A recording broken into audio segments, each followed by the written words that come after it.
السلام علیکم ورحمۃ اللہ وبرکاتہ، نحمده ونصلی علی رسوله الکریم، اما بعد فاعوذ باللہ من الشیطان الرجیم، بسم اللہ الرحمن الرحیم، رب اشرح لی صدری ویسر لی امری واحلل عقدۃ من لسانی یفقهوا قولی۔ ایک دفعہ درود شریف پڑھ لیجیے۔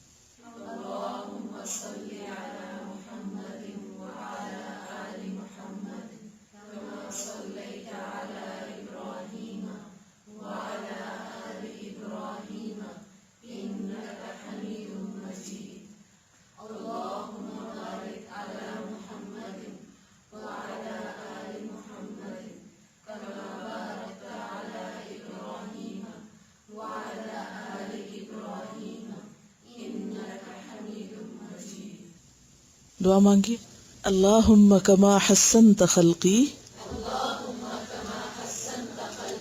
فحسن خلقی۔ دوسری دعا بھی، واہدنی لأحسن الاخلاق لا یہدی لأحسنها الا انت واصرف عنی سیئها لا يصرف عني سيئها إلا أنت۔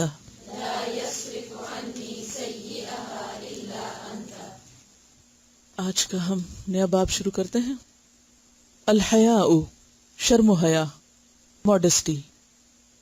حیا کا لفظ یا سے ہے۔ حیا کا مطلب ہوتا ہے زندہ ہونا، تو حیا لفظ حیات سے ہے، زندگی سے ہے۔ حیا مقصورہ بھی لکھا جاتا ہے اور ممدودہ بھی، یعنی حمزہ کے بغیر صرف الف کے ساتھ بھی۔ تو حیا کا لفظ عربی زبان میں بارش، تر و تازگی اور نباتات کے لیے آتا ہے۔ بارش، تر و تازگی اور نباتات کے لیے۔ بارش سے موسم خوشگوار ہوتا ہے، تر و تازگی ہوتی ہے، اور اسی طرح جب ہر طرف سبزہ ہوتا ہے، نباتات ہوتی ہیں، تو اس وقت بھی ایک بہار کی کیفیت اور ایک خوشگوار کیفیت پیدا ہوتی ہے۔ یہی لفظ پھر آگے چل کر شرم و حیا کے لیے استعمال ہونے لگا۔ تو اس سے آپ اندازہ لگائیے کہ لفظ حیا ہے کہاں سے، اور حیا لاتا کیا ہے انسان کی زندگی میں؟ خوشگواری، تر و تازگی، تعلقات کی بھلائی، خوبی۔ اور یہ ایک حقیقت ہے کہ دل کی زندگی بھی حیا کے ساتھ ہے۔ اگر حیا نہ ہو تو دل مردہ ہوتا ہے۔ حیا گویا دل کا جاگنا ہے، زندہ ہونا ہے۔ یعنی یہ زندگی کس کی زندگی ہے؟ دراصل دل کی زندگی ہے، اور دل میں ایک ایسی کیفیت کا پیدا ہونا جس کو انقباض کہا جاتا ہے، یعنی ایک اندر جھجک اور اپنے اندر ہی ضمیر کا جاگنا اور احساس کی شدت کا نام ہے، جو انسان کو برائی سے روک دے، جو اللہ تعالی کے جاننے کے بارے میں کہ اللہ سب جانتا ہے اس کا پورا یقین رکھے، یعنی جو اللہ کے علم کا احساس رکھے یا اللہ کے علم کے احساس پر مبنی ہو، جیسے کہ سورۃ العلق آیت 14 میں آتا ہے، الم یعلم بان اللہ یرا، کیا وہ نہیں جانتا کہ اللہ دیکھتا ہے، اور یعلم خائنۃ الاعین وما تخفی الصدور، وہ جانتا ہے نگاہوں کی خیانت کو اور جو دلوں میں پوشیدہ ہے، جو دل چھپائے ہوئے ہیں۔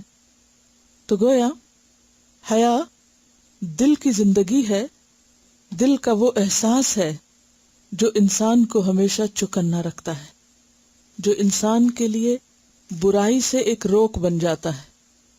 آپ دیکھیے کہ اگر کوئی شخص مردہ ہو تو اس کو نہیں پتا کہ اس کے آس پاس کیا ہو رہا ہے۔ اسی طرح اگر کوئی شخص سو رہا ہو تو اس کو کوئی احساس نہیں ہوتا کہ اچھا ہو رہا ہے یا برا ہو رہا ہے، کون کیا کر رہا ہے، سوتے ہوئے انسان کو نہیں پتا ہوتا۔ بالکل اسی طرح اگر انسان کا دل مردہ ہو، دل سویا ہوا ہو، تو دل یا انسان اپنی غلطیوں کو نہیں دیکھ سکتا، اپنی خرابیوں کو نہیں جان سکتا اور اچھے برے کی تمیز نہیں کر سکتا اور برائی پر خود کو نہیں روک سکتا، تو حیا ایک طرح سے باخبر ہونے کا نام بھی ہے۔ ام المومنین فرماتی ہیں رأس مکارم الاخلاق الحیاء، اچھے اخلاق کا رأس یعنی اوپر کا حصہ، ٹاپ کا حصہ حیا ہے۔ گویا اگر حیا ہے انسان کے اندر کا ایک احساس جاگتا ہے جو اسے اچھے اور برے میں فرق سجھاتا ہے، تو ہی انسان کے اندر حقیقی معنوں میں اچھا اخلاق پیدا ہو سکتا ہے۔ نبی صلی اللہ علیہ وسلم کے بارے میں آتا ہے، بخاری کی روایت ہے، کان رسول اللہ صلی اللہ علیہ وسلم اشد حیاء من العذراء فی خدرها فاذا رأى شیئا یکرہہ عرفناہ فی وجہہ، کہ نبی صلی اللہ علیہ وسلم کنواری دوشیزہ جو اپنے پردے میں ہوتی ہے اس سے بھی بڑھ کر باحیا تھے۔ جب آپ کسی ناپسندیدہ چیز کو دیکھتے تو ہم آپ کے چہرے سے اندازہ کر لیتے۔ تو اس سے کیا پتہ چلتا ہے کہ حیا ایک پسندیدہ چیز ہے، اور جتنی زیادہ کسی کے اندر حیا ہے اتنا ہی ایمان ہے۔ نبی صلی اللہ علیہ وسلم نے فرمایا الحیاء والعی شعبتان من شعب الایمان والبذاء والبیان شعبتان من شعب النفاق۔ ترمذی کی روایت ہے، الحیاء حیا، جو کہ بنیادی طور پر ایک اندر کی کیفیت ہے، اندر کی پکڑ ہے، خود کو خود پرکھنے اور خود کو خود جانچنے کی کیفیت کا نام ہے۔ والعی، اور بولنے سے عاجز ہونا، گفتگو میں عاجزی، ایمان کی شاخوں میں سے دو شاخیں ہیں۔ والبذاء، اور بد کلامی، اجڑ پن، والبیان، اور باتونی ہونا، شعبتانی، دو شعبے ہیں، من شعب النفاق، منافقت کے شعبوں میں سے یا منافقت میں سے۔ فرق کیا ہے؟ وجہ کیا ہے؟ وجہ یہ ہے کہ جب انسان اللہ تعالیٰ کو پہچان لیتا ہے، جب انسان کے اندر اللہ کی عظمت آ جاتی ہے، اللہ کی بڑائی دل میں سما جاتی ہے، تو پھر انسان کی کیفیت کیا ہوتی ہے کہ وہ ہر چیز میں محتاط ہو جاتا ہے، کیونکہ دل جاگتا ہے نا، کسی لمحے انسان اپنے آپ کو معاف نہیں کرتا۔ اللہ کی عظمت اور حیا کا باہم کیا تعلق ہے؟ جب انسان اللہ تعالیٰ کو بڑا مان لیتا ہے تو پھر لازماً اس انسان کو اپنا آپ چھوٹا نظر آتا ہے، اور وہ اپنی غلطیوں اور کوتاہیوں پر شرمندہ ہوتا ہے، اکڑتا نہیں ہے۔ جب کوئی شخص اللہ کا احسان پہچاننے لگتا ہے کہ میرے مالک کے مجھ پر کتنے احسان ہیں، پوری نعمتوں کے اوپر اس کی نظر ہوتی ہے، ہر طرف جدھر بھی نظر اٹھاتا ہے اس کو اپنے رب کی رحمتیں اور نعمتیں نظر آتی ہیں، اور اس کے مقابلے میں جب وہ اپنے آپ کو دیکھتا ہے تو شرم سے پانی پانی ہوتا ہے۔ اسی کیفیت کا نام حیا ہے۔ اس کے بغیر، اللہ کی معرفت کے بغیر، اللہ کی نعمتوں اور اس کے احسانات کی پہچان کے بغیر، حقیقی معنوں میں انسان کے اندر حیا پیدا ہو ہی نہیں سکتی۔ مثلاً آپ دیکھیے کہ آپ انسانوں میں سے کس سے حیا کرتے ہیں؟ کس سے شرم آتی ہے آپ کو؟ جس کا آپ پر کچھ احسان ہو، جس نے آپ کے ساتھ اچھا کیا ہو، اور پھر کسی وقت آپ جواب میں اس کے ساتھ برا کر جائیں تو اس کے بعد کیا کیفیت آتی ہے، کیا احساس ہوتا ہے انسان کا؟ شرمندگی، شرمندگی، یہی شرمندگی، یہی احساس ندامت حیا کو جنم دیتا ہے کہ اس رب نے میرے ساتھ کیا کیا اور میں کیا کر رہا ہوں۔ جب انسان کا دل جاگتا ہے تو ہی اس کو یہ فرق نظر آتا ہے، یہ فرق نظر آنے لگتا ہے۔ مردہ دل کو یہ فرق نظر نہیں آتا۔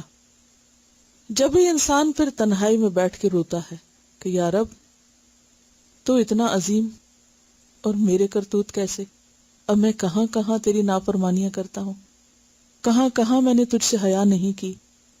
کیونکہ جب انسان اللہ سے حیا نہیں کرتا تو پھر ہر برائی کر سکتا ہے، اسی لیے حدیث میں آتا نا اذا لم تستحی فاصنع ما شئت، جب تم میں حیا نہیں تو پھر جو چاہو کرو، پھر تم سب کچھ کر سکتے ہو، پھر انسان کسی حد پہ رکتا نہیں.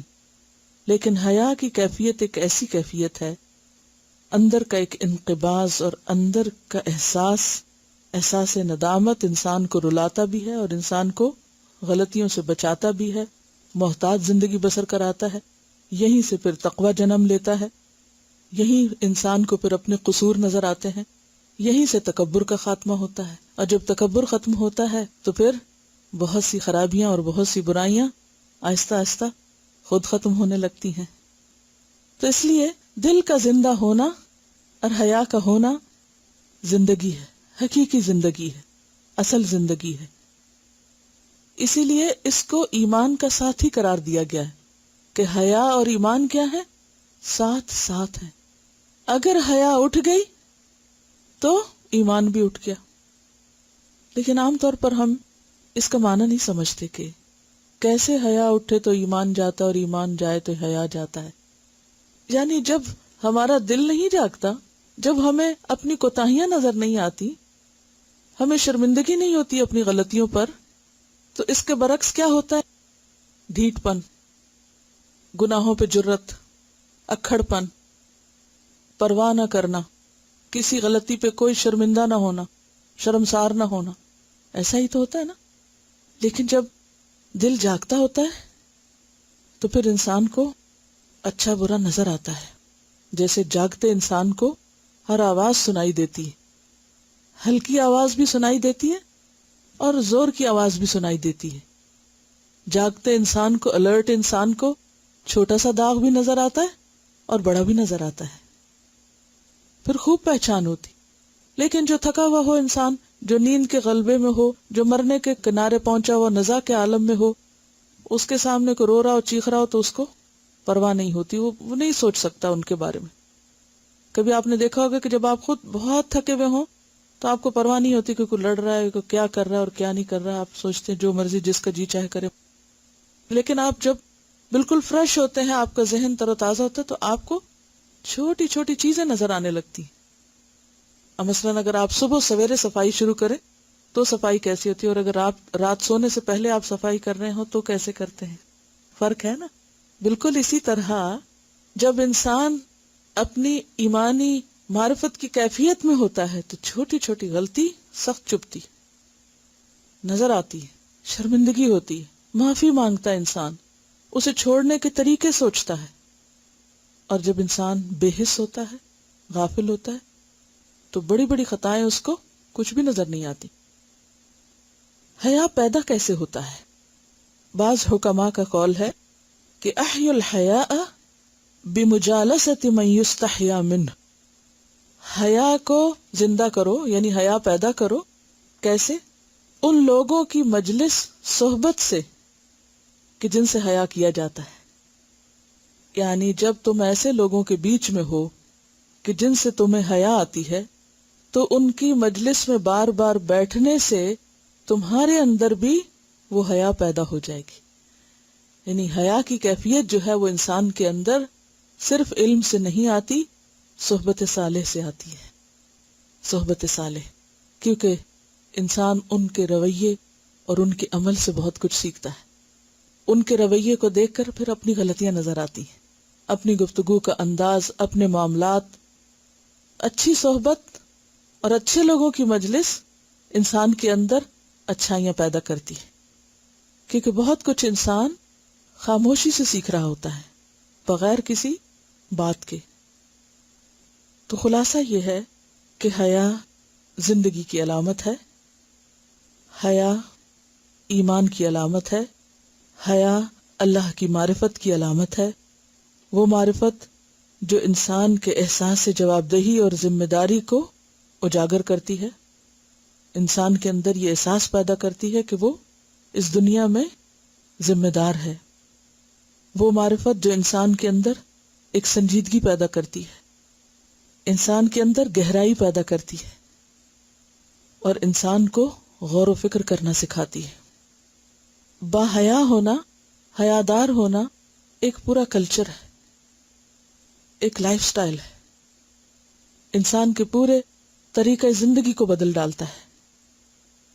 اس مختصر سی تمہید کے بعد ہم حدیث کی طرف آتے ہیں۔ عن انس قال قال رسول اللہ صلی اللہ علیہ وسلم ان لکل دین خلقا وخلق الاسلام الحیاء، رواہ ابن ماجہ کتاب الزہد۔ سیدنا انس رضی اللہ عنہ سے روایت ہے کہ رسول اللہ صلی اللہ علیہ وسلم نے فرمایا، بے شک ہر دین کی ایک خصلت ہوتی ہے، ایک خلق ہے، ایک عادت ہے، ایک پہچان ہے، اور اسلام کی خصلت، اسلام کی کوالٹی حیا ہے۔ عن انس قال، حضرت انس رضی اللہ عنہ سے روایت ہے، کہتے ہیں، قال رسول اللہ صلی اللہ علیہ وسلم، رسول اللہ صلی اللہ علیہ وسلم نے فرمایا، ان بے شک، لکل دین ہر دین کے لیے، خلقاً ایک عادت ہے، خصلت ہے، کوالٹی ہے، وخلق الاسلامی اور اسلام کی کوالٹی یا پہچان یا خصلت الحیاء حیا ہے۔ تو گویا حیا اسلام کی پہچان ہے، مسلمان اپنی ظاہری پہچان کے اعتبار سے باحیا ہوتا ہے۔ اس حدیث کو حضرت انس بن مالک نے روایت کیا ہے۔ حضرت انس بن مالک کون تھے؟ بہت مشہور شخصیت ہے۔ حضرت انس رضی اللہ تعالی عنہ، جن کی کنیت ابو حمزہ تھی، لقب خادم رسول اللہ صلی اللہ علیہ وسلم تھا، انصار کے معزز ترین خاندان بنو نجار سے تعلق رکھتے تھے، والدہ کا نام ام سلیم تھا، یہ ان کی کنیت تھی، نام سہلہ تھا، جیسے سہیلہ لکھتے ہیں نا، اسی طرح سہلہ یعنی آسان، ایزی۔ سہلہ بنت ملحان تھا، ان کی دوسری بہن ام حرام بنت ملحان تھی۔ ام سلیم نے نبی صلی اللہ علیہ وسلم کے مدینہ آنے سے پہلے اسلام قبول کر لیا تھا، اور ان کے شوہر ان کے اسلام قبول کرنے پر بالکل راضی نہیں تھے۔ شوہر کا نام مالک تھا، بہت سخت ناراض ہوئے، اور ناراض ہو کر گھر چھوڑا، شہر چھوڑا، ملک چھوڑا، شام میں جا بسے اور وہیں فوت ہو گئے، اور پیچھے انس ان کے پاس تھے۔ ذرا سوچیے آپ اس بات کو کہ ایک شوہر اپنی بیوی کو چھوڑ رہا ہے، کس پر؟ اسلام قبول کرنے پر، اب وہ گھر چھوڑ کے چلا جاتا ہے۔ ذرا سوچیے تھوڑی دیر کے لیے، اپنے آپ کو رکھ کے دیکھیے اس جگہ پر۔ ہم میں سے کتنے لوگ ہوں گے جو پھر بھی اسلام پر قائم رہے؟ ہم کہیں گے تم واپس آؤ، میں اسلام بھی چھوڑتی ہوں، تمہاری خاطر سب کرنے کو تیار ہوں، ہم تو اسلام بھی بیچ ڈالیں دنیا کی خاطر۔ بہرحال اللہ تعالیٰ ہر ایک کو اس کی حیثیت کے مطابق ہی آزماتا ہے۔ تو ان خواتین کی بہت بڑی قربانیاں ہیں۔ جب شوہر چلے گئے تو اس کے بعد ابو طلحہ نے ان کو نکاح کا پیغام دیا۔ ابو طلحہ مدینہ کے معزز ترین لوگوں میں اور بہت مالدار لوگوں میں سے تھے، بہت بڑے باغ کے مالک تھے۔ ابو طلحہ مسلمان نہیں تھے۔ انہوں نے ان کو کہا کہ تم اگر اسلام قبول کر لو تو وہ اسلام میرا حق مہر ہوگا، میں تم سے کچھ بھی نہیں لوں گی۔ عرب کے معاشرے میں حق مہر کو چھوڑ دینا، اور پھر وہ بھی اس مرد سے جو خود بہت مالدار ہے، کوئی معمولی بات نہیں ہے۔ اس سے آپ ان کے ایمان کا اندازہ کریں۔ یعنی وہ تو کہتی شکر ہے اتنا زبردست انسان، اس نے مجھے پروپوز کیا، اتنے باغوں کا مالک، اتنا مالدار، سب کچھ، بس مسلمان ہے یا نہیں؟ ٹھیک ہے، ہاں کر دو۔ نہیں، شرط رکھی، اور بہت خوبصورت انداز سے کہ تم ابو طلحہ ایک سمجھدار انسان ہو، اور لکڑی اور پتھر کاٹ کے اس سے بت بنا کے پوچھتے ہو، اگر تم ان کو چھوڑ دو، مسلمان ہو جاؤ، تو میں شادی کے لیے تیار ہوں۔ بہرحال وہ مسلمان ہو گئے، اور اس طرح ایک خاتون نے ایک بہت زبردست انسان کو مسلمان کیا، اور آپ جانتے ہیں کہ ان کا بہت بڑا باغ تھا جس کو انہوں نے پھر فی سبیل اللہ دیا تھا، تو وہ بھی ظاہر ہے کہ ان کے تعاون سے ہی دیا ہوگا بیوی کے۔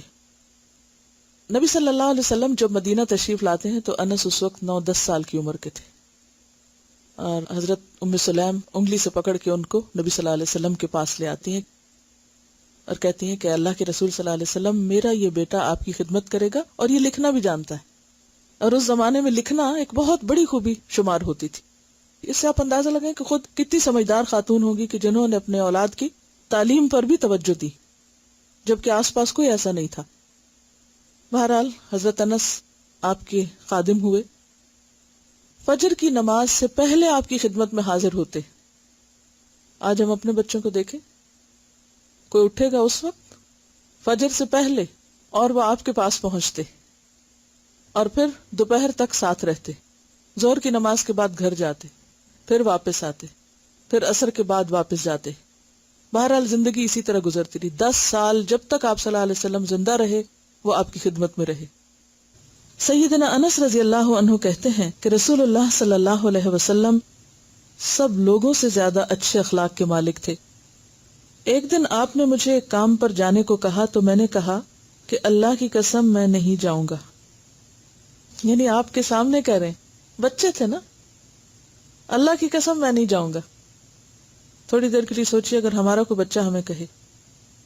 لیکن میرے دل میں یہی تھا کہ جس کام کے لیے آپ حکم دیتے ہیں جاؤں گا۔ یہ بچوں کی ایک ہوتی ہے نا، الٹی باتیں کرتے ہیں، جو انہیں کرنا ہوتا ہے وہ کہتے ہیں نہیں کروں گا، حالانکہ انہیں کرنا ہوتا ہے، اور ماں کو سمجھ آ جاتی ہے کہ جب یہ نہ کر رہے ہیں تو اس کا مطلب ہے کہ کریں گے۔ آخر میں وہاں سے نکلا، یعنی کام کے لیے کہا تو میں نکل گیا، کام کرنے جانے لگا، یہاں تک کہ مجھے کچھ لڑکے بازار میں ملے جو کھیل رہے تھے اور میں ان کو دیکھنے لگ گیا۔ کام میں دیر ہو گئی، یکایک رسول اللہ صلی اللہ علیہ وسلم نے پیچھے سے آ کر میری گردن پکڑ لی۔ میں نے آپ کی طرف دیکھا، یعنی اچانک پیچھے سے آ کے پکڑی ہوگی نا۔ میں نے دیکھا آپ ہنس رہے تھے۔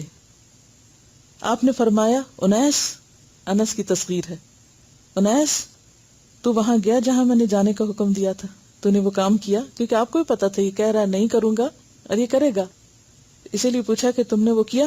میں نے کہا جی ہاں یا رسول اللہ صلی اللہ علیہ وسلم، میں جاتا ہوں، میں بھی جا رہا ہوں۔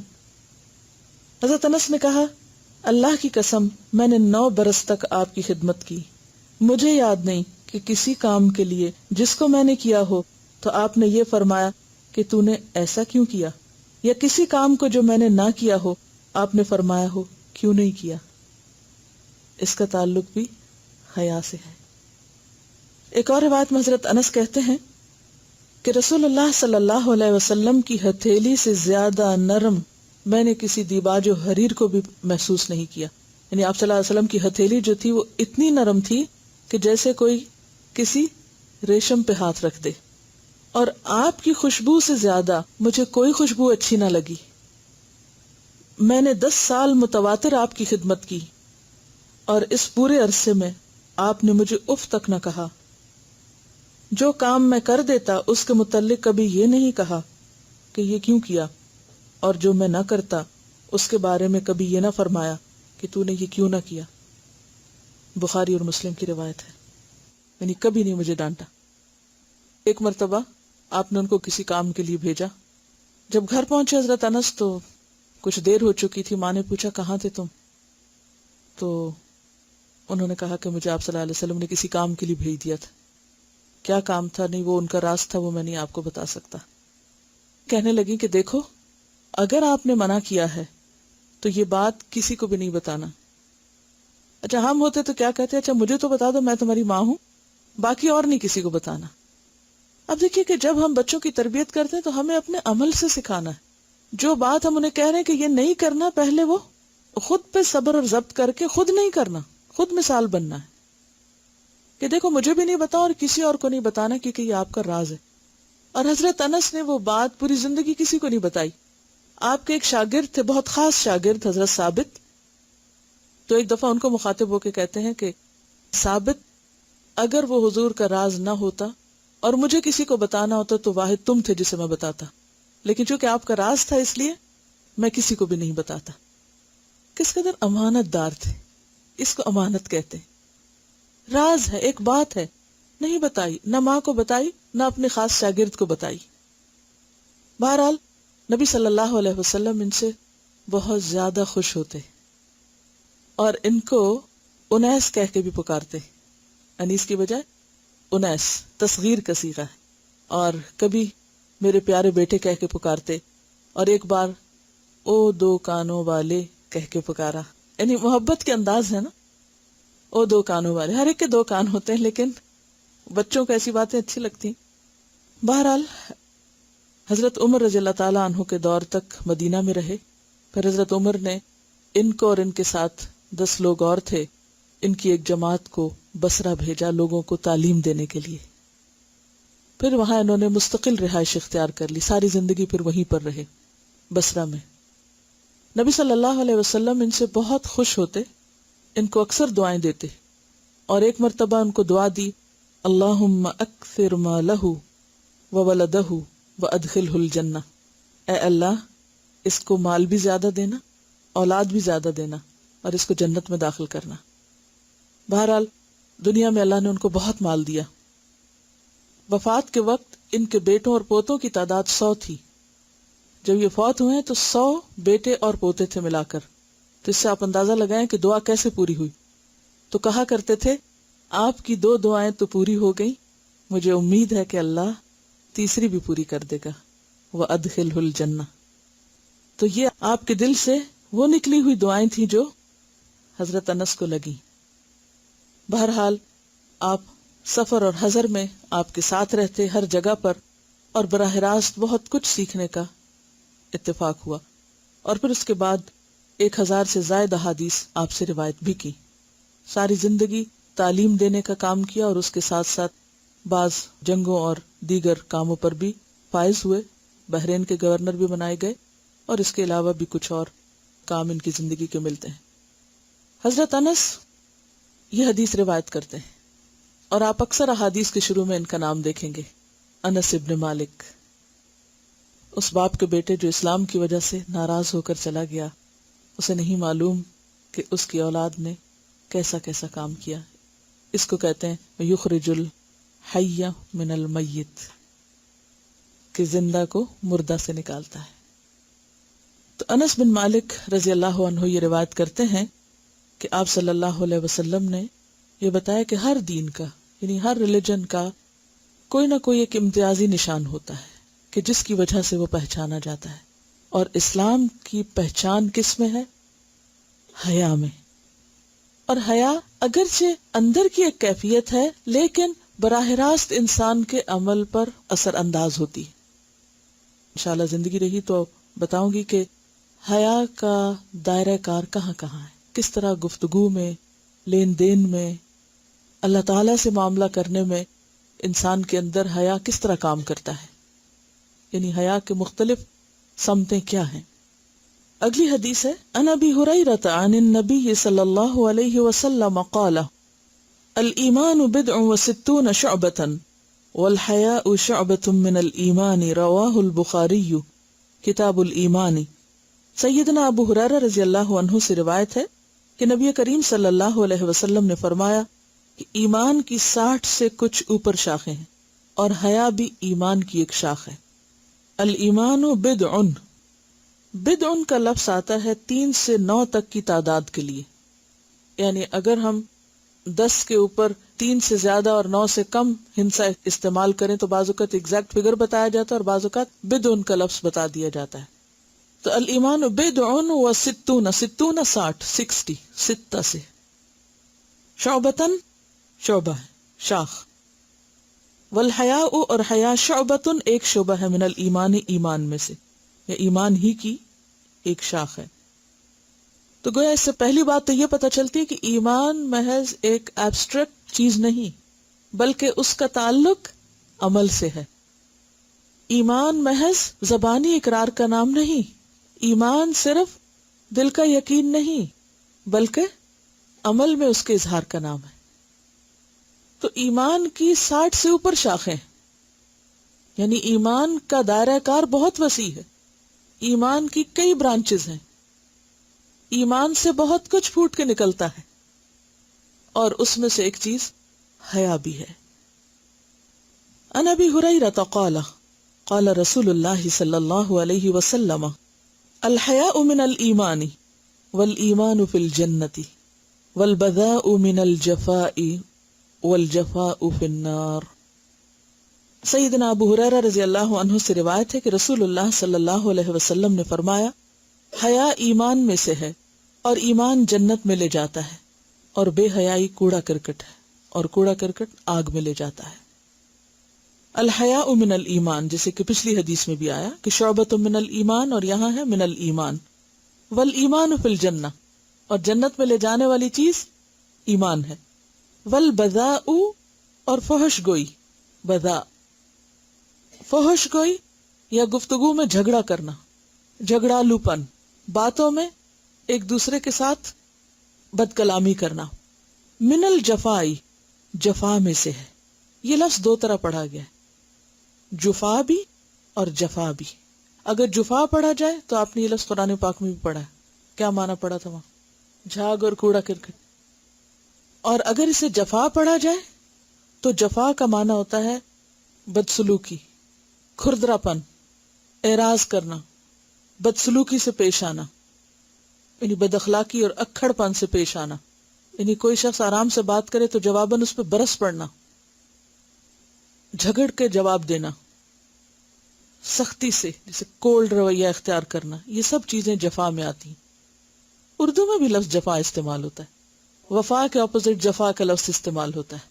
لیکن عربی میں یہ لفظ خاص طور پر اجڑ پن، کھردرے پن، بد اخلاقی اور بدسلوکی کے لیے آتا ہے، کہ دوسرے کے ساتھ اچھا رویہ اختیار نہ کرنا، نرمی سے معاملہ کرنے کی بجائے سختی سے معاملہ کرنا. فرمایا والبذاء من الجفاء، کہ فحش گوئی جو ہے، بدتمیزی سے بات کرنا، دوسروں کے سر چڑھ کے بولنا، دوسروں کے ساتھ تلخ کلامی کرنا، یہ اجڑ پن کی علامت ہے.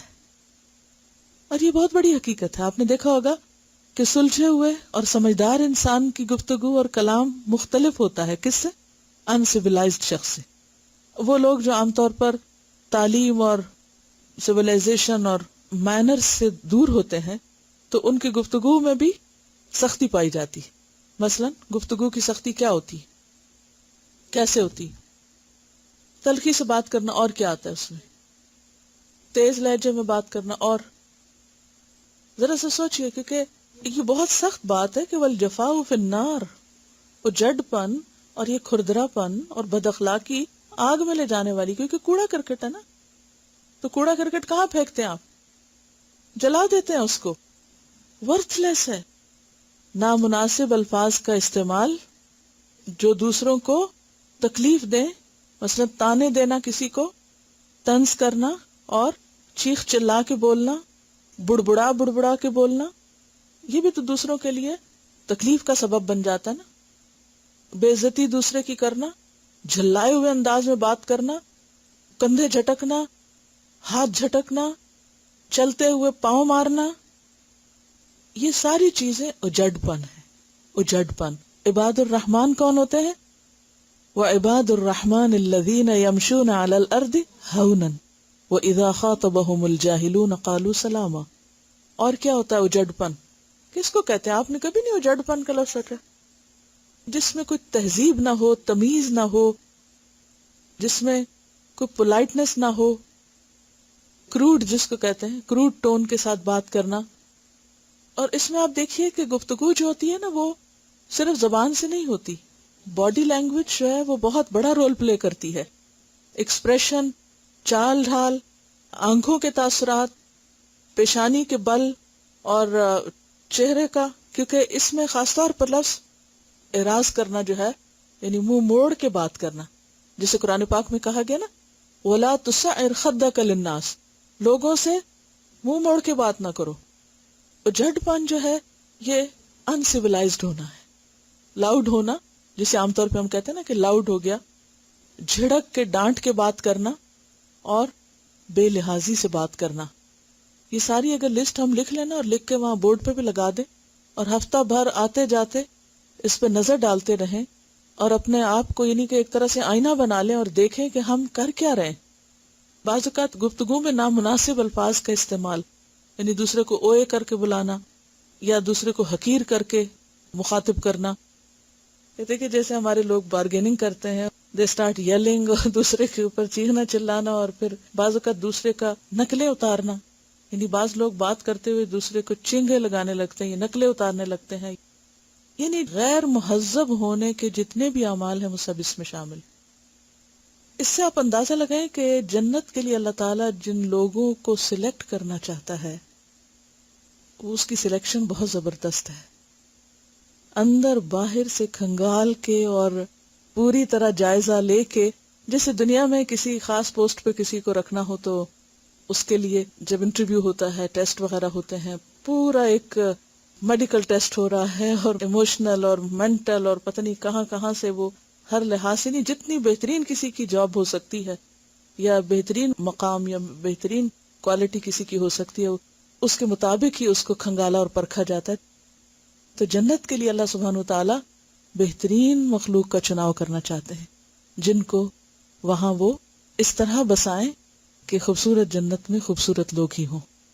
جفا میں 3 چیزیں آ جائیں گی: الفاظ، ٹون اور باڈی لینگویج. انہوں نے کچھ اپنا ایک ایکسپیرینس مجھ سے شیئر کیا تو میں چاہتی ہوں یہ آپ سب کے ساتھ بھی کریں. السلام علیکم. کچھ ٹائم پہلے جب میں جاب کے لیے ٹرائی کر رہی تھی تو اس میں وہ انٹرویو سکلز بتاتے ہیں، تو وہ ٹریننگ دیتے ہیں کہ آپ انٹرویو کیسے دیں. اس کے لیے وہ کیا کرتے ہیں کہ ایک کمرے میں موک اپ انٹرویو کرتے ہیں.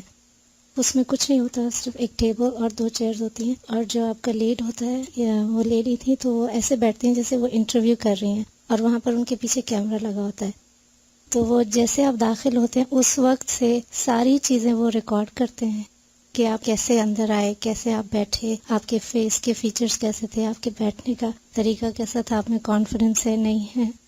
اور پھر جب وہ باتیں کرتے ہیں تو کویسچنس پوچھتے ہیں سارے، اور اس کے حساب سے ساری چیز آپ کی ریکارڈ ہوتی ہے جب تک آپ واپس باہر چلے جاتے.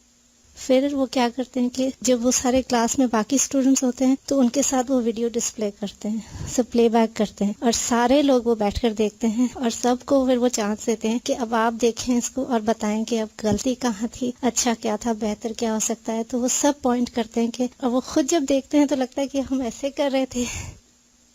میں سوچ رہی تھی کہ دنیا میں کسی پوسٹ کے لیے سلیکشن کرتے ہوئے اتنے اہتمامات اور غلطیوں کی کیسے کیسے اصلاح اور کیسے کیسے حال حلیے کو اور انداز کو اور پوسچر کو اور ہر چیز کو بہتر بنانے کی ترکیبیں اللہ تعالیٰ نے جنت کے چناؤ کے لیے جو ہمیں لسٹ دے رکھی ہے اور جو چیزیں ہم سے ریکوائرڈ ہیں وہ بھی اسی طرح سب ریکارڈ ہو رہی ہیں، اور بتا بھی دیا، اسوہ حسنہ بھی دکھا دیا کہ یہ ہے آئیڈیل، یہ ہے اصل نمونہ، اور اس کے مطابق تم ہو جاؤ گے تو میری اس بہترین جنت میں داخل ہو جانا.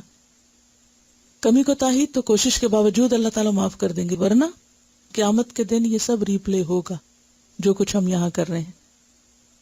تو اس سے پہلے کہ وہاں ری پلے ہو تو کیوں نہ ہم لوگوں کی ہم پر جو تنقید ہے اس کو ہی سن لیں.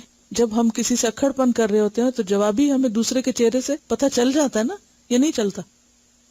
اگر ہم میں حیا ہوتی ہے تو ہم دیکھ کے شرمندہ ہوتے ہیں، ہم مان جاتے ہیں اور احساس کرتے ہیں کہ ہمیں نہیں کرنا. اور اگر حیا نہیں ہوتی تو ہم کہتے جاؤ جاؤ، تم کون ہو یہ سب بتانے والے مجھے. تو انسان اپنی غلطی کو مانتا بھی نہیں. تو جب تک ریئلائزیشن نہیں ہوتی کہ ہم غلط ہیں یا جو ہم کر رہے ہیں وہ خوبصورت نہیں ہے تو انسان بہتری کی طرف کوشش بھی نہیں کرتا. تو یہ سب کچھ ہمارے اپنے ہی حق میں بہتر ہے. اگر ہماری کوئی اس طرح ویڈیو بنا کے سب کے سامنے دکھانے لگے تو کتنا مشکل کام ہے، کتنا امبیرسنگ ہوگا. لیکن ہم اس امبیرسنگ حالت میں ہر وقت لوگوں کے سامنے ہوتے ہیں اور ہمیں پرواہ نہیں ہوتی. کیوں؟ اس لیے کہ حیا نہیں. حیا سے پرواہ آتی ہے. حیا ایک اپنے اوپر خود چیک ہوتا ہے، اپنے عمل پہ خود شرمندگی ہوتی، شرمندگی کے بعد اعتراف ہوتا ہے. توبہ کے لیے بھی پہلی شرط کیا ہے؟ شرمندگی، ندامت، احساس کہ میں نے غلط کیا، مجھے یہ رویہ نہیں اختیار کرنا چاہیے، مجھے اس کو چھوڑنا ہے. تو فرمایا الحیاء من الایمان والایمان فی الجنت، ایمان جنت میں ہوگا یعنی ایمان والے جنت میں ہوں گے. یعنی حیا ایمان میں سے ہے، اور جن کے اندر حیا یعنی ایمان کی یہ خصوصیت ہوگی وہ خصوصیت ان کو جنت میں لے جائے گی. والبذاء، اور فحش گوئی، بد تہذیبی اور بد اخلاقی، من الجفاء، جفا میں سے ہے. والجفاء فی النار، اور جفا آگ میں ہے. اور اگر اس کو جفا پڑھیں تو اس کا معنی کیا ہوگا کہ بے حیائی کوڑا کرکٹ ہے، یعنی اس کی کوئی حیثیت نہیں. اور کوڑا کرکٹ آگ میں ہے. آگ میں لے جاتا ہے نہیں بلکہ آگ میں ہے. اگر لفظی ترجمہ دیکھیں نا، والجفاء فی النار، جفا آگ میں، یعنی وہ آگ ہی کے قابل ہے. میں کبھی سوچتی ہوں کہ اللہ سبحانہ و تعالیٰ نے یہ جو دنیا بنائی ہے، اور اس میں چند ایک چیزیں جیسے کلر کمبینیشن آپ دیکھیں، درختوں کا سائز دیکھیں، پتوں کے رنگ دیکھیں، کلر سکیمز مختلف چیزوں کی آپ دیکھیں، پرندوں کے کلرز دیکھیں، تو اس سے پتہ چلتا ہے کہ ان اللہ جمیل ویحب الجمال، کہ اللہ تعالیٰ خوبصورت ہے اور خوبصورتی کو پسند کرتا ہے. اور یہ خوبصورتی اگر اس نے اپنی اس دنیا میں جھلک دکھائی ہے ہمیں، نیچر میں کتنی خوبصورتی، کسی موسم میں بھی دیکھیں، ہر موسم کی اپنی خوبصورتی. جب ہر طرف برف پڑی ہوئی ہوتی ہے تو اس برف کی اپنی خوبصورتی، جب ہر طرف ہریالی ہوتی ہے تو اس کی اپنی خوبصورتی. فال کے سیزن میں جو پتوں کے رنگ ہیں ان کی اپنی خوبصورتی. برائٹ ڈے ہو، آسمان نیلا ہو، اس کی اپنی ایک خوبصورتی. بادل ہو، ہوائیں ہو، بارش ہو، اس کی اپنی ایک خوبصورتی. نیچر میں ہر چیز خوبصورت ہے، خواہ وہ جانور ہو، پرندے ہوں، مکوڑے ہوں، حتیٰ کہ سانپوں کی جو کیچلی ہے، اوپر کی جو کھال ہے، اس کے ہی کلرز آپ دیکھ لیں، اس کے ہی ڈیزائنز آپ دیکھ لیں. یعنی جو رب اتنا خوبصورت ہے اور جس نے خوبصورتی اس قدر پھیلا دی زمین پر، وحدائق ذات بہجہ، بارونق اور خوبصورت باغات اگا دیے جس رب نے، وہ رب اور اس کی جنت کس قدر خوبصورت ہوں گے. اس کو حاصل کرنے کے لیے خوبصورت رویوں، خوبصورت اخلاق اور خوبصورت معاملات کی ضرورت ہے. تو اس کے لیے ہمیں اپنے آپ کو خود دیکھنے کی ضرورت ہے، اور اس کے لیے بہترین آئینہ لوگ ہیں. لوگ کیا سوچتے ہیں ہمارے بارے میں، لیکن ہم لوگوں کو اجازت نہیں دیتے کس بات کی، کہ وہ ہمیں بتا سکیں، وہ ہمیں کچھ کہہ سکیں. ہم پہلے ہی روک کر دیتے ہیں، نہیں میری کوئی بات نہیں مجھے بتانا، مجھے کچھ مت کہنا. ہم اپنے زبان حال سے کہہ رہے ہوتے ہیں، اور اگر کوئی تنقید کر دے تو انتہائی بپھر اٹھتے ہیں. یہ سب چیزیں ہمارے اپنے ہی لیے نقصان دہ ہیں. اور اس میں آپ دیکھیے سب سے پہلے خود ہمارے بچے ہمیں بتانے والے ہوتے ہیں. یعنی چھوٹے بچے جتنے معصوم ہوتے ہیں نا، تو وہ چھوٹی چھوٹی باتوں میں ایکسپلین کر دیتے ہیں کہ ہم کیا کرتے ہیں، لیکن ہم ان کے ساتھ کیا کرتے ہیں، چپ کرا دیتے ہیں، اور ان کو شروع سے ہی انکریج نہیں کرتے کہ وہ سچ بول سکیں. سچ بولنے پر ہم ان کی زبان بند کرتے ہیں، لہذا وہ بڑے ہو کر سچ بولنے کے سوا سب سیکھ جاتے ہیں. تو ایسی صورت میں جہاں سے جو بھی ہمیں بتانے والا ہو، ہمیں اس کے لیے کیا ہونا چاہیے، شکر گزار ہونا چاہیے. بچوں کے علاوہ پھر ہماری جو فیملی کے قریب ترین لوگ ہوتے ہیں وہ ہمیں بتاتے ہیں. مثلا بہن بھائی ہوتے ہیں، وہ کھل کھل کے ہم پہ تبصرے کرتے ہیں یا نہیں. یعنی باہر شاید کوئی ہمیں نہیں بتائے کہ ہم کیا کرتے ہیں. ماں اپنے بچوں کو بتا سکتی، بچے ماں باپ کو بتا سکتے ہیں، بہن بھائی ایک دوسرے کو بتا سکتے ہیں، ایکسٹینڈیڈ فیملی میں آپ دیکھیے اور رشتہ دار آپ کو فیڈ بیک دے سکتے ہیں کہ آپ کیا کر رہے ہیں. لیکن ان سب کے ساتھ ہم کیا کرتے ہیں، سنتے ہیں ان کی بات، اہمیت دیتے ہیں. بلکہ جو کہیں روایت در روایت بھی ہم تک کوئی بات پہنچ جائے تو دل میں پال کے رکھ لیتے کہ اچھا فلاں نے میرے بارے میں یہ کہا، اب میں اس سے نپٹوں. بہرحال خاص طور پہ پھر ہم بچوں کے ساتھ کیا معاملہ کرتے ہیں، اس پر ایک پوئم تھی جو ایک نیوز لیٹر میں چھپی تھی، تو ایک بہت اچھا آئینہ ہے، یہ بھی ذرا دیکھنا چاہیے. Family. I ran into a stranger and he passed by. Oh, excuse me please, was my reply. He said, please excuse me too. I wasn't watching for you. We were very polite, this stranger and I. We went on our way and we said goodbye. But at home a different story is told. How we treat our loved ones, young and old. Later that day, cooking the evening meal, my son stood beside me very still. When I turned, I nearly knocked him down. Move out of the way, I said with a frown. He walked away, his little heart broken. I didn't realize how harshly I'd spoken. While I lay awake in bed, God's still small voice came to me and said, while dealing with a stranger, common courtesy you use, but the family you love, you seem to abuse. Go and look on the kitchen floor. You'll find some flowers there by the door. Those are the flowers he brought for you. He picked them himself. Pink, yellow and blue. He stood very quietly, not to spoil the surprise. You never saw the tears that filled his little eyes. By this time I felt very small, and now my tears began to fall. I quietly went and knelt by his bed. "Wake up, little one, wake up," I said. "Are these the flowers you picked for me?" He smiled. "I found 'em out by the tree. I picked 'em because they're pretty like you. I knew you'd like 'em, especially the blue." I said, "Son, I'm very sorry for the way I acted today. I shouldn't have yelled at you that way." He said, "Oh Mom, that's okay. I love you anyway." I said, "Son, I love you too. And I do like the flowers, especially the blue." It's a beautiful picture of our behavior کہ اگر ہم باہر کسی سے ذرا سا بھی کوئی ٹچ کر جائیں یا کوئی ہم سے تھوڑی سی بھی غلطی ہے تو ہم کئی دفعہ سوری بولیں گے، ایکسکیوز می بولیں گے، لیکن گھر میں اگر بچہ رستے میں آ جائے تو ایک دم اس پہ چلا پڑیں گے کہ تم یہاں کھڑے کیوں ہوئے تھے جو مجھے ٹکر لگی. یہی تو ٹیسٹ ہے ہمارا. یہاں اگر ہم پاس ہو جائیں تو پاس ہیں، لیکن کچھ بھی ناممکن نہیں، سب ہو سکتا ہے اگر ہم آئینہ دیکھ لیں، تہیا کر لیں کہ نہیں مجھے یہاں بھی وہی کرنا ہے جو میں دوسری جگہ کر رہی.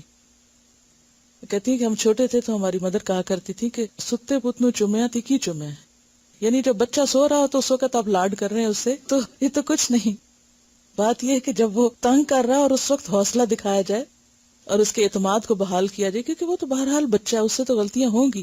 اور اس طرح ہم کتنا ہی بچوں کا کانفیڈینس اور ان کا اعتماد جو ہے وہ ختم کر کے رکھ دیتے ہیں. جہاں ہنسنا نہیں چاہیے وہاں ان کے اوپر ہم ہنسنا شروع کر دیتے ہیں اور وہ حیران پریشان دیکھتے ہیں کہ ہم نے کیا. بعض اوقات معصوم حرکتیں ایسی ہوتی ہیں نا جہاں ہمیں ان کو ڈانٹنا نہیں چاہیے وہاں ڈانٹ دیتے ہیں. اور اس طرح ہم جنریشن آفٹر جنریشن یعنی کہ بچوں کے ساتھ بھی ظلم کرتے ہیں. اب آپ دیکھیے حضرت انس کی جو ہم نے مثال آج پڑھی، وہ کیا کہتے ہیں کہ میں 10 سال آپ کی خدمت میں رہا، کسی بات پہ آپ نے مجھے ڈانٹا نہیں اور کسی بات پر آپ نے یہ نہیں کہا کہ یہ تم نے کیوں نہیں کیا. اب آپ دیکھیے کہ ایک بچہ 10 سال کی عمر میں، ہمارے بچے صبح فجر کی نماز پڑھنے کہاں جائیں گے؟ وہ 10 سال کی عمر میں فجر سے پہلے نبی صلی اللہ علیہ وسلم کی خدمت میں پہنچتے. کوئی معمولی بات نہیں ہے. اور ایک بچہ اگر اتنی قربانی کر کے آ رہا ہے تو کیوں آ رہا ہے؟ آخر اس کو محبت ملتی تو آ رہا ہے نا. ان سالم ابن عبداللہ ان ابیہ ان رسول اللہ صلی اللہ علیہ وسلم مر على رجل من الانصار وهو يعظ اخاه في الحياء فقال رسول الله صلی اللہ علیہ وسلم دعه فإن الحياء من الإيمان رواہ البخاری کتاب الایمان. سیدنا سالم بن عبداللہ اپنے والد سے روایت کرتے ہیں کہ ایک دفعہ رسول اللہ صلی اللہ علیہ وسلم ایک انصاری شخص کے پاس سے گزرے، اس حال میں کہ وہ اپنے بھائی کو حیا کے بارے میں واز کر رہے تھے. آپ نے اس انصاری سے فرمایا کہ اس کو اس کے حال پہ رہنے دو، کیونکہ حیا بھی ایمان ہی کا ایک حصہ ہے. سالم بن عبداللہ اپنے والد سے روایت کرتے ہیں ان رسول اللہ کہ بے شک رسول اللہ صلی اللہ علیہ وسلم مر علی رجل گزرے ایک شخص کے پاس سے، یعنی راستے میں کوئی شخص دوسرے سے بات کر رہا تھا تو آپ اس کے پاس سے گزرے. من الانصاری وہ جو انصار میں سے تھا، وہ ہوا اور وہ یعظو نصیحت کر رہا تھا، اخاہ اپنے بھائی کو، فی الحیاء حیا کے معاملے میں. اور نصیحت کیا کر رہا تھا کہ حیا کرنے کی ضرورت نہیں اور ڈرنے کی ضرورت نہیں اور شرمانے کی ضرورت نہیں، جو تمہارے دل میں آئے کہہ دو، یعنی اس قسم کے اس کو مشورے دے رہا تھا. تو آپ صلی اللہ علیہ وسلم نے کیا کیا؟ فقال رسول اللہ صلی اللہ علیہ وسلم دعہ، آپ نے فرمایا ایسی نصیحت مت کرو، چھوڑ دو اس کو، یعنی اللہ نے اس کا جو مزاج بنایا ہے اس پہ اس کو رہنے دو. فإن الحیاء من الایمان، کیونکہ حیا ایمان میں سے ہے. یعنی اگر یہ بد اخلاقی سے، بد کلامی سے اور چیخ چلا کے بات نہیں کرتا تو اس میں کوئی خرابی نہیں. کیونکہ آپ دیکھیے کہ دور جاہلیت میں عرب جو تھے بہت اکھڑ تھے اور اکھڑ پن کو وہ اپنی خوبی سمجھتے تھے. اور خاص طور پر آپ دیکھیے کہ جو بدو لوگ تھے، دیہاتی اجڑ، وہ جب آپ صلی اللہ علیہ وسلم کی مجلس میں آتے تو بسا اوقات آپ نے پڑھی ہیں ایسی روایات کہ جن میں انداز کلام میں ایک کھردرا پن تھا. جب آتے اور آپ کے دروازوں پہ نوک کرتے یا زور زور سے آوازیں لگاتے، لیکن ایسے مواقع پر آپ صلی اللہ علیہ وسلم کا رویہ ہمیشہ با اخلاق ہی رہا.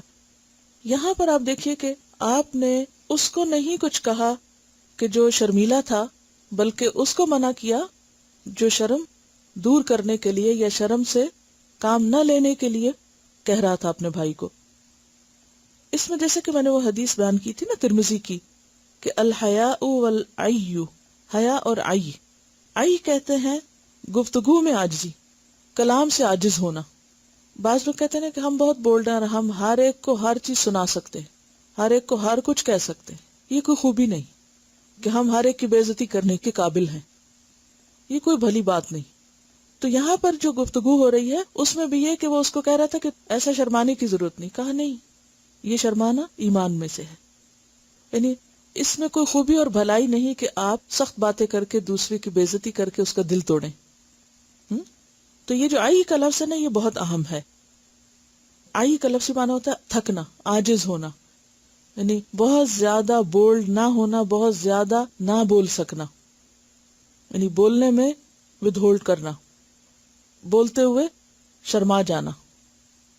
تو بہرحال آپ صلی اللہ علیہ وسلم نے کیا فرمایا کہ اس کو اس کے حال پر رہنے دو. عن ابی السوار العدوی قال سمعت عمران بن حسین قال قال النبی صلی اللہ علیہ وسلم الحیاء لا یأتی الا بخیر. ابی سوار العدوی سے روایت ہے کہ انہوں نے سیدنا عمران ابن حسین رضی اللہ عنہ سے سنا کہ نبی کریم صلی اللہ علیہ وسلم نے فرمایا حیا ہمیشہ بھلائی ہی لاتی ہے. ابو سوار العدوی سے کیا روایت ہے؟